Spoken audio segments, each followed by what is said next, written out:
Hola, vamos a resolver este ejercicio de examen planteado en el primer parcial del año 2018 en Ingeniería en Informática en la Universidad de Las Palmas de Gran Canaria. En la letra está muy interesante porque dice que se trata de una pantalla táctil de tipo capacitivo utilizada en los terminales iPhone. Se basa en la creación de un campo electrostático en el plano de la pantalla mediante un array de electrodos, o sea, una serie de electrodos dispuestos según dos ejes perpendiculares en ese plano, separados por un aislante. Al tocar la pantalla, el campo electrostático se altera al tocar la pantalla y el controlador detecta las coordenadas X y del punto de contacto. En la figura se muestran dos de estos electrodos. Es decir, hay un electrodo que está en el eje Y, esta es una representación en el espacio, tenemos el eje X, el eje Y y perpendicularmente el eje Z, son tres ejes perpendiculares, X, Y y Z. Entonces, hay un electrodo que está en el eje Y el otro electrodo está a una distancia D con respecto al eje X. Entonces me hace la sugerencia, porque me pide el campo electrostático en cualquier punto del eje Z, me hace la sugerencia de que obtenga en primer lugar, mediante el teorema de Gauss, la expresión del campo creado por un hilo cargado. Considere la aproximación de hilo infinito.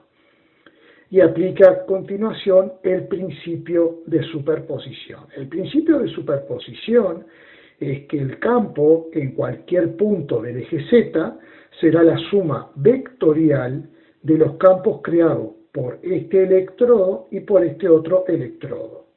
Entonces, primero vamos a hacer eso. Vamos a obtener la expresión para el campo creado por un electrodo. Por ejemplo, este electrodo. Entonces, el electrodo es un alambre que estará cargado positivamente, bueno, es un dispositivo que está cargado positivamente, en condiciones infinitas, por eso esto lo hice punteado hacia este lado y hacia este otro lado, y para calcular el campo eléctrico creado por este electrodo en su vecindad, simplemente me tomo una superficie gaussiana, como siempre, para aplicar la ley de Gauss, me tomo un cilindro, porque esta distribución lineal se presta para que la superficie gaussiana sea un cilindro.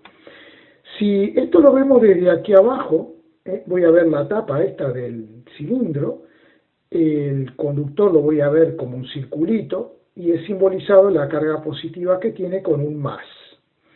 Entonces, voy a considerar que justamente el campo solamente tendrá flujo, el campo eléctrico, a través del área lateral, porque a través de las tapas el campo eléctrico forma con el vector superficie un ángulo de 90 grados, cosa que ya hemos visto en otros problemas. Entonces, he considerado una pequeña superficie del área lateral, que es una superficie curvilínea, y entonces aquí la he representado con esta rayita negra, que sería esta superficie, y el vector que representa esta superficie evidentemente será perpendicular a la propia superficie que representa. Luego, el campo eléctrico creado por esta línea de carga, dada la simetría y dadas las condiciones que nos dicen que consideramos que esto es infinito, en cualquier punto el campo eléctrico será radial y hacia afuera. Entonces, perpendicularmente a cualquier distancia que tracemos desde un punto hasta esta línea de carga. Entonces, vemos que, como en casi todos los casos donde aplicamos la ley de Gauss, la simetría lleva a que el vector campo eléctrico y el vector diferencial superficie sean perpendicular siempre. Cualquiera sea la superficie que yo tome, el campo será radial y hacia afuera y formará un ángulo de 0 grado con el vector superficie. Entonces vamos a la ley de Gauss. La ley de Gauss nos establece que en la integral de superficie cerrada del módulo del campo por el módulo de diferencial S será igual a la carga neta encerrada sobre epsilon sub 0. Bien, suponiendo que el aislante pueda ser, por ejemplo, aire o vacío. Si no, habrá que utilizar el epsilon correspondiente al propio aislante. En lugar de epsilon 0 pondré simplemente epsilon. Bien, entonces, el tema es cómo hallo yo la carga contenida en este cilindro, en ese cilindro que le voy a dar una longitud L. Entonces, ¿cómo hallo la carga? Bueno, esta distribución homogénea de carga, como es una distribución lineal, va a estar caracterizada por la densidad lineal de carga, que simplemente la puedo expresar como diferencial Q sobre diferencial L, o si voy a considerar la carga que hay contenida en esta longitud L, simplemente será esa carga Q sobre L. Evidentemente, claro, la carga que a mí me interesa aquí es la carga encerrada por la superficie gaussiana elegida. Y la superficie gaussiana elegida, que es este cilindro, encierra esta carga Q. Es decir, que si yo quiero expresar la densidad lineal de carga, dividiré la carga Q contenida en el cilindro gaussiano entre la longitud L. De manera que esta integral ya sabemos cuánto nos va a dar, es decir, el campo es constante y se va para afuera. El módulo del campo será constante y va para afuera, porque, como ya dije, en cada punto del área lateral gaussiana el campo será radial hacia afuera. Como el campo depende del radio y el radio es constante, el módulo de este campo en cualquier punto de la superficie gaussiana será constante. Luego me queda integral de superficie de diferencial de S, y la carga ya la voy a poner despejada de aquí como lambda por L, es decir, lambda por L. Todo dividido el épsilon del aislante o el épsilon sub 0. Bien, esta integral de superficie evidentemente me da el área lateral de todo este cilindro gaussiano, que el área lateral, si yo corto aquí y lo estiro como si fuera una latita, esto ya lo hemos visto en otros problemas, el área lateral simplemente me queda L, y este lado será el círculo, que es 2pi por radio. O sea, esto será 2pi por el radio. De manera que lo que me va quedando es que el campo electrostático, el módulo, será por 2pi por L por R, que es el área de este rectángulo, que en definitiva es el área lateral de todo este cilindro. Eso va a ser igual a lambda por L sobre épsilon sub 0. Voy a poder simplificar L, y entonces simplemente lo que me queda lo voy a anotar aquí arriba, la expresión del campo.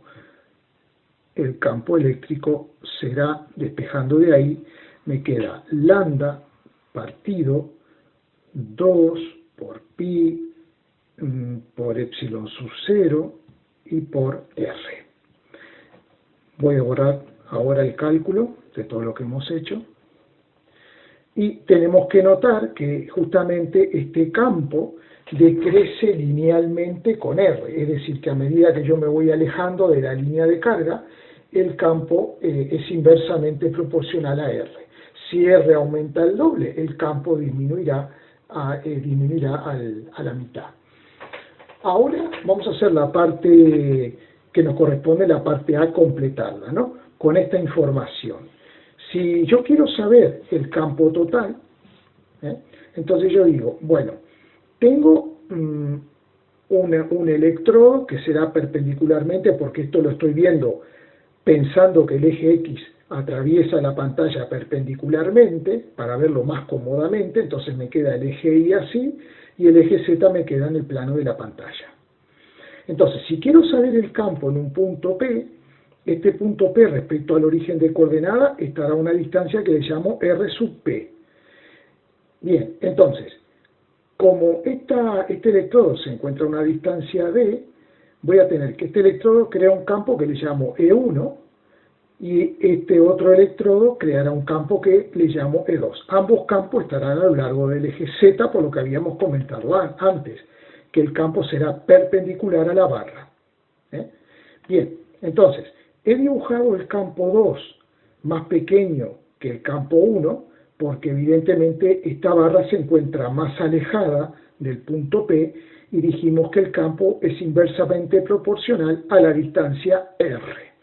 De manera que, yo digo, cada campo viene dado por esta expresión. Si yo quisiera expresar este campo vectorialmente, simplemente saco las barritas del valor absoluto del módulo y aquí lo multiplico por un vector unitario UDR. Pero ahora nos interesa el módulo.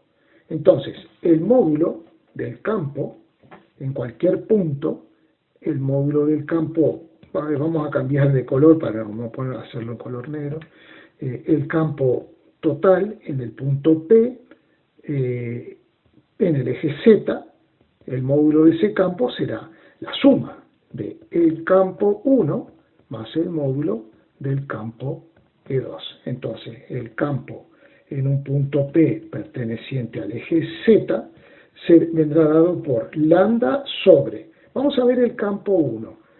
El campo 1 será el campo creado por este electrodo. ¿Y a qué distancia está este electrodo del punto P? Está a una distancia que es R, el R del punto P menos D. Entonces voy a poner R menos D. Vale, y a esto tengo que sumarle el campo 2. Un momento.